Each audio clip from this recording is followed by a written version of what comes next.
ಆಮೇಲೆ 530 ಗಾಂಧಿನಗರದಾಗಿದೆ ಅಂತೇಳಿ ಪ್ರೂವ್ ಮಾಡ್ತಾ ಇದ್ದಾರೆ. ಇದು ಮುನ್ಸಿಪಾಲಿಟಿ ದಾಖಲೆ 250 ಇದೆ. 530 ಪ್ರಸ್ತಾವನೆ ಹುಟ್ಟಿದ ತಪ್ಪು ಮತ್ತು ಸುಳ್ಳು, ಪ್ರಸ್ತಾವನೆ ಕಳಿಸಿದ ಸುಳ್ಳು.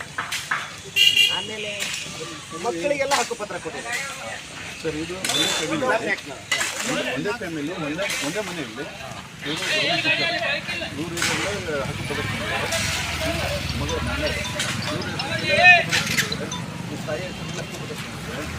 ಮಗನ ಹಕ್ಕುಪತ್ರ ಕೊಡ್ತೇನೆ ಅಂತ ಅಂದರೆ ಮೈನರ್ ಹೆಸರು ಮೇಲೂ ನಾವು ಕೊಡ್ಬೇಕು ಅಂತೇಳಿದ್ರೆ ನನ್ನ ಮಗ ಮತ್ತೊಂದು ಕೇಳ್ತೀನಿ ನಾವು ಕರ್ಕೊಂಡ್ರೆ ಅವ್ರ ಹೆಸರು ಒಂದು ಹಕ್ಕುಪತ್ರ ಕೊಡು, ದಯವಿಟ್ಟು ಕೊಡು. ನಿಮ್ಮ ಕ್ರೈಟೇರಿಯಾ ಒಳಗೆ ಬರ್ತೈತೆ ನಾವು ಕೊಡ್ಬೋದು ಅನ್ನೋದಿದ್ರೆ ನಮ್ಮ ಮಕ್ಕಳು ಇದ್ದಾರೆ, ನಮ್ಮದು ಮೈನರ್ ಮಕ್ಕಳು ಇದ್ದಾರೆ, ಅವ್ರ ಹೆಸರು ಮೇಲೆ ಒಂದು ಜಾಗ ಕೊಡು, ಹಕ್ಕುಪತ್ರ ಕೊಡು, ಸೈಟ್ ಕೊಡು. ಗಾಂಧಿನಗರ 25 ಎಕರೆ ಒಳಗಡೆ 250 ಮಾತ್ರ ಕುಟುಂಬ ಇರುತ್ತೆ. ಅದಕ್ಕಿಂತ ಹೆಚ್ಚು ಯಾರು ಇಲ್ಲ. ಆಮೇಲೆ ಪ್ಲಮ್ಮಿಂಗ್ ಹೋದ್ರೆ 8 ಜನ ಮಾತ್ರ. ಒಂದೇ ಫ್ಯಾಮಿಲಿ 4 ಹಕ್ಕುಪತ್ರ ತೊಗೊಂಡಾರೆ. ಇನ್ನು ಪೇಪರ್ ಸರಿ ಇದ್ದವರು ಒಂದು 4 ಜನ ಹೋಗಿದ್ದಾರೆ ಪ್ಲಮ್ಮಿಗೆ. ಅದು RTO ದಾಖಲೆ ತಕ್ಷಿಕೊಂಡಾರೆ. 8-9 ಜನ ಮಾತ್ರ ಸ್ಲಮ್ಮಿಗೆ ಹೋಗಿದ್ದಾರೆ. ಗಾಂಧಿನಗರ ಸ್ಲಮ್ ಅಂತ ಘೋಷಣೆ ಮಾಡೋದು ಯಾವುದೇ ಸ್ಲಮ್ ಆ್ಯಕ್ಟ್ ಪ್ರಕಾರ ಸ್ಲಮ್ ಇದರಲ್ಲಿ ಯಾವುದೇ ಪ್ರಕ್ರಿಯೆ ನಾವು ಬರೋದಿಲ್ಲ. ಒಂದು ಪ್ರದೇಶನ ಸ್ಲಮ್ ಅಂತ ನಾವು ಘೋಷಣೆ ಮಾಡಬೇಕಂದ್ರೆ ಅಲ್ಲಿ ಮೂಲಭೂತ ಸೌಕರ್ಯಗಳನ್ನು ಇದು ಮಾಡಬೇಕು. ದೊಡ್ಡ ಪ್ರೈವೇಟ್ ನಾವು ಕಾಲು ಇಟ್ಟುಕೊಂಡು ವಾಸನೆ ಹುಡುಕಬೇಕು. ನಮ್ಮ ಒಂದು ಗಾಂಧಿನಗರ ಅಲ್ಲಿ ಫೋಟೋ ಎಲ್ಲ ಫೋಟೋ ಹಾಕಿದ್ವಿ. ಗಾಂಧಿನಗರದಲ್ಲಿ ಇರುವಂಥ ವೈಲ್ಡ್ ರಸ್ತೆ ಎಲ್ಲೂ ಇಲ್ಲ ಸರ್, ಅಂತ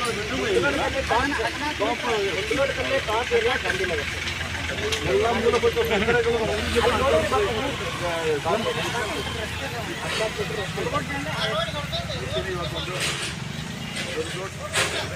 ಎಲ್ಲರ ಇದನ್ನು ಆಲಿಸಿ ಪರಿಹಾರನ ಮಾಡೋಕ್ಕೋಸ್ಕರನೇ ನಮಗೆ ಅಪರ ಜಿಲ್ಲಾಧಿಕಾರಿಗಳು ಇವಾಗೆಲ್ಲ ಒಂದು ಟೀಮ್ ಮಾಡಿ ಕಳಿಸಿದ್ದಾರೆ.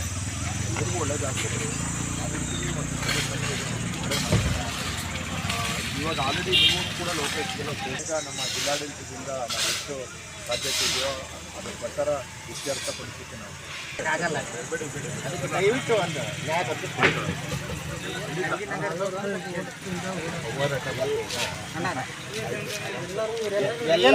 ನಿಜವಾಗಿ ವಾಸ ಮಾಡ್ತಕ್ಕಂಥವ್ರು ಇಲ್ಲಿ ನಕಲಿ ಹೊರಗಡೆ ಬಂದಂತ ಇದು ಹಿಂದೆ ಹೋರಾಟ ಮಾಡಿ 250 ಸೈ ನೋಡಿ ಕೊಟ್ಟರು ಸರ್. ಒಬ್ಬರು ಮೆಂಬರ್ ಹೊಡೆಸ್ಕೊಟ್ರು. ಆದ್ರೆ 3 ಜನ ಡೆತ್ ಆದವರು ಎಲ್ಲ ಸುಳ್ಳು ದಾಖಲೆ ಕೊಟ್ಟಿದ್ದಾರೆ.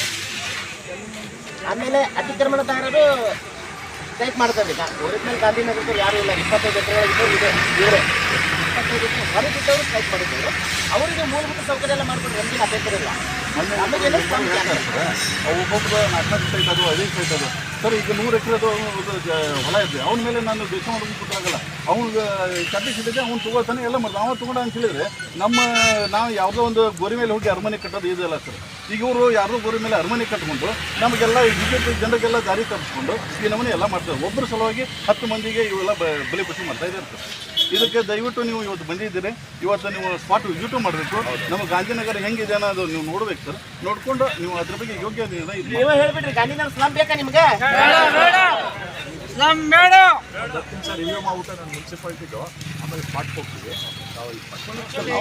ನಾವು ಬರ್ತೀವಿ.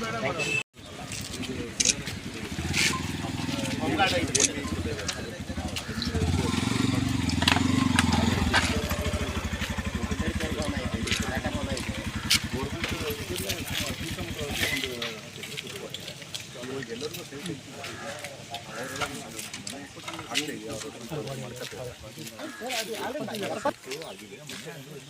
ಅದು ಕೆಲವೊಂದು 15-20 ಸೈಟ್ಗಳು ಅವರು ಇಲ್ಲಿ ಈ ಊರಲ್ಲಿ ಇಲ್ರಿ, ಬೇರೆ ಊರಲ್ಲಿ ಜಾಬ್ ಮಾಡ್ತಾ ಇದ್ದಾರೆ. ಅದು ಅವ್ರಿಗೆ ಗೊತ್ತಿಲ್ದಂಗೆ ಇವ್ರು ಒಳಗಿಂದೊಳಗೆ ಬೇರೆ ಹೆಸರಿಗೆ ಮಾಡೋ ಹುನ್ನಾರ ಆಗೈತ್ರಿ. ಅದೇ ಇದ್ರ ಜೊತೆಗೆ ಅಲ್ಲೊಂದು ಪಕ್ಕ ಮನೆಯೂ ಇದಾವೆ. ತಾವು ಏನು ಡಿಸಿಷನ್ ಅಲ್ಲೊಂದಿಲ್ಲ ಪಕ್ಕ ಮನೆ ಇಲ್ಲ ಸರ್, ಭಾಳ ಇದಾವೆ ಪಕ್ಕ ಮನೆ. ಪಕ್ಕ ಮನೆ ಎಷ್ಟು ಬೇಕು ಭಾಳ ಇದಾವೆ ಸರ್. ಕಡೆ ಗೌರ್ಮೆಂಟ್ ಅದು ಆಯ್ತು ಅದು ಆಯ್ತು ಅಂತ ಕಾಣ್ತಾವಲ್ಲ ಅದು ಹೇಳಿದ್ರು ಸರ್. ಅದು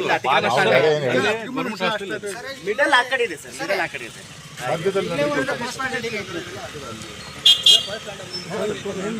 ಇಲ್ಲೇ ಇಲ್ಲ ಸರ್. ಹಂಚಿನ ಮನೆ ಇರಲಿ ಯಾವುದೇ ಇರಲಿ, ಒಂದು 75-76 ಒಂದು ಬಾರಿ ಕೊಟ್ಟಿದ್ದಂತ ಅದನ್ನು ಮತ್ತು ಪುನಃ ಮರು ಇಲ್ಲದೆ ಮಾಡಿಕೊಡಲ್ಲ.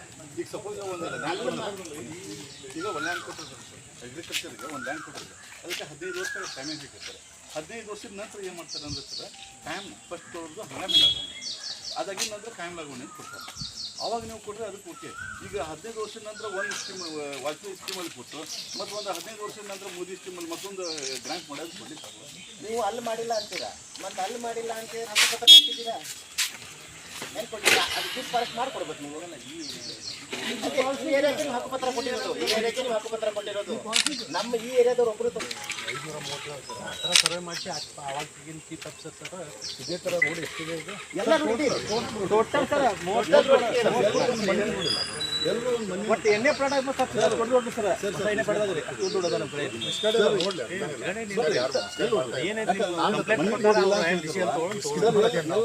ಹಂಚೆ ಮೇಲೆ ಅದಲ್ರಿ ಬಿಲ್ಡಿಂಗ್ ಭಾಳ ಅದ ಸರ್ ಇಲ್ಲಿ ಹಂಚೆ ಮನೆ ಒಂದು ಏರಿಯಾ ತೋರಿಸ್ತಾರೆ. ಸರ್ ಮುಂಡಗೋಡದಲ್ಲಿ ಯಾವುದೂ ಇಲ್ಲ ಮನೆಗಳು, ಈ ಏರಿಯಾ ಅಲ್ಲ. ಇಲ್ಲ ಈಗ ರಸ್ತೆ ಒಂದ ನೋಡ್ಬಿಟ್ಟು ಅದನ್ನ ಎಲ್ಲ ರೀತಿಯಿಂದ ಡಿಸಿಷನ್ ತೊಗೊಳಕ್ಕಾಗಲ್ಲ, ವಸ್ತಿ ಬೇಕು. ಸರ್ ನಿಮಗೆ ಸ್ಲಮ್ ಮಾಡಕ್ಕೆ ಒಂದು 5 ಆ್ಯಕ್ಟಲ್ಲಿ ಏನಿದೆ ಸರ್? ಕೇಳ್ದ ಸ್ಲಮ್ ಆ್ಯಕ್ಟಲ್ಲಿ ಏನಿದೆ? ಅದೇ ಒಂದು 5 ಪಾಯಿಂಟ್ ಗತಿ ಏನು ಗತಿ ಇಲ್ದಾಗ ನೀವು ಬಂದು ರೋಡ್ ಮಾಡಿ ಗಟ್ರ ಮಾಡಿ ಮಾಡ್ಬೋದು. ಈಗ ನೋಡ್ರಿ ನಮ್ಮದು ಸ್ಲಮ್ ಅಂತ ಡಿಕ್ಲೇರ್ ಆಗ್ಬೇಕಂತಂದ್ರೆ ಮೂಲಭೂತ ಸೌಕರ್ಯಗಳ ಜೊತೆಗೆ ವಸ್ತಿನೂ ಕೊಡಿಸ್ಬೇಕು ಅಂತ ಇದೆ, ಹೌದಲ್ವಾ? ಈಗ ಡ್ರಿಂಕಿಂಗ್ ವಾಟರು, ರೋಡು, ರಸ್ತೆ, ಚರಂಡಿ, ವಸತಿ, ಬೀದಿ ದೀಪ ಇವೆಲ್ಲನೂ ಭಾಗಶಃ ಇದ್ರೂ ನಾವು ಡಿಕ್ಲೇರ್ ಆಗ್ತದೆ. ಪೂರ್ತಿ ಇಲ್ಲ ಅಂತಂದ್ರೆ ಅದನ್ನು ಡಿಕ್ಲೇರ್ ಆಗಬಾರ್ದು ಅಂತ ನಮ್ಮಲ್ಲಿಲ್ಲ. ಕಂಪ್ಲೀಟಾಗಿ ಡೆವಲಪ್ಮೆಂಟು ಆಗಬೇಕು. ಕೊಳಚೆ ಪ್ರದೇಶ ಕಂಪ್ಲೀಷನ್ ಡೆವಲಪ್ಮೆಂಟ್ ಆದಮೇಲೆ ನಾವೇ ಇದನ್ನು ಹ್ಯಾಂಡ್ ಓವರ್ ಮಾಡ್ತೀವಿ. ಅದು ಜೀವನೋಪಾಯ ನಾವೇ ಬರೀತೀವಿ. ಸರ್ ಹರಾಜಲ್ಲಿ ಮುನ್ಸಿಪಾಲಿಟಿ ಹರಾಜಲ್ಲಿ ಸೈಟ್ ಕೊಟ್ಟಿದ್ದಾರೆ, ಅಲ್ಲ ಸರ್, ಹರಾಜಿಂದ ಹೆಂಗೆ ಸ್ಲಮ್ ಈಗ ಮಾಡ್ತೀರಾ ನೀವು ಹೇಳೋದು ಏನು ಬರ್ತಿದೆ, ಮೂಲಭೂತ ಸೌಕರ್ಯಗಳು ಹೇಳ್ತಾರೆ, ಹೌದಾ? ಇದರಲ್ಲಿ ಮೂಲಭೂತ ಸೌಕರ್ಯ ಎಲ್ಲಾದರೂ ಇಲ್ಲ ಅಂದ್ರೆ ನೀವು ಕೇಳ್ತಾರೆ. ಅಲ್ಲ ಸಾಲ ತಗೊಂಡು ಮನೆ ಕಟ್ಟಿದ್ದಾರೆ, ಸ್ಲಮ್ ಹೆಂಗ್ ಮಾಡ್ತೀರಾ ನೀವು? ಸರ್ 20 ಲಕ್ಷ 30 ಲಕ್ಷ ಅಲ್ಲ, ಕೊಟ್ಟು ಸಾಲ ತಗೊಂಡು ಮನೆ ಕಟ್ಟಿದ್ದಾರೆ. ಒಂದು ಬಾರಿ ನಾವು 75-76 ಇಸ್ವಿಲಿ ನಿಮಗೆ ಕರಾವಳಿ ತಾವ ಮಾಡಿರ್ತೀರಿ ಮುಂದ್ಗಡೆ ನಮ್ಗೆ ಹ್ಯಾಂಡ್ ಓವರ್ ನಮ್ಗೆ ನೀವು ಬಂದು ಸರ್ವೆ ಮಾಡ್ತೀರಾ? ಸರ್ವೆನೂ ಮಾಡಿಲ್ಲ ನೀವು. ಸರ್ ನೀವು ನಕಾಶೆ ಮಾಡಿಲ್ಲ, ಸರ್ವೆ ಮಾಡಿಲ್ಲ. ನಿಮ್ಮ ಕ್ವಾರ್ಟರ್ ಇಲ್ಲ ಕೇಳ್ರಿ, ನಾನು ಹೇಳೋದು ಡಿಕ್ಲೇರೇಷನ್ ಆಗ್ಬೇಕಂದ್ರೆ ಪ್ರಪೋಸಲ್ ನಮ್ಗೆ ಇಲ್ಲಿಂದ ಬಂದಿರುತ್ತೆ, ಇಲ್ಲಿ ಕರಾವ್ ಆಗಿರುತ್ತೆ, ಇಲ್ಲಿ ಕೌನ್ಸಿಲರ್ಸ್ ಎಲ್ಲ ಸೇರ್ಬಿಟ್ಟು ಆ ಕರಾವ್ ಪ್ರಕಾರ ನಮ್ಮದು ಡಿಕ್ಲೇರೇಷನ್ DC ಅವರು ಮಾಡಿರ್ತಾರೆ. ಅದ್ರ ಪ್ರಕಾರನ ಇಲ್ಲಿ ಎಲ್ಲರೂ ಅಬ್ಜೆಕ್ಷನ್ ಕಾರ್ಡ್ ಹೋಗುತ್ತೆ. ಅಬ್ಜೆಕ್ಷನ್ ಯಾವುದೇ ಯಾವ ಪ್ರೊಸೆಸ್ ಸರಿಯಾಗಿ ನಡೆದಿಲ್ಲ.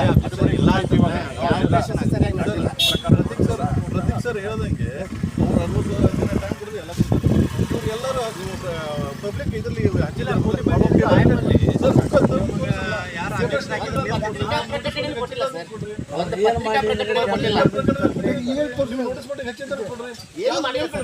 ನಂದು ದಾಖಲೆ ಬೇಡ ಸರ್, ನಿಮ್ಮ ದಾಖಲೆ ಕೊಡಲ್ಲ. ಡಿಸ್ಕಷನ್ ಸಾಕು ಅವ್ರ ಜೊತೆ ಎಲ್ಲ ನೀವು ಈಗ ಅದನ್ನ 6 ವರ್ಷಗಳಿಂದ ಬೆಳಗ್ಗೆ ವಿಷಯ ಈಗ ಕರೆಕ್ಟಾಗಿ ಗೊತ್ತಾಗಿದೆ ಅಲ್ವೇ?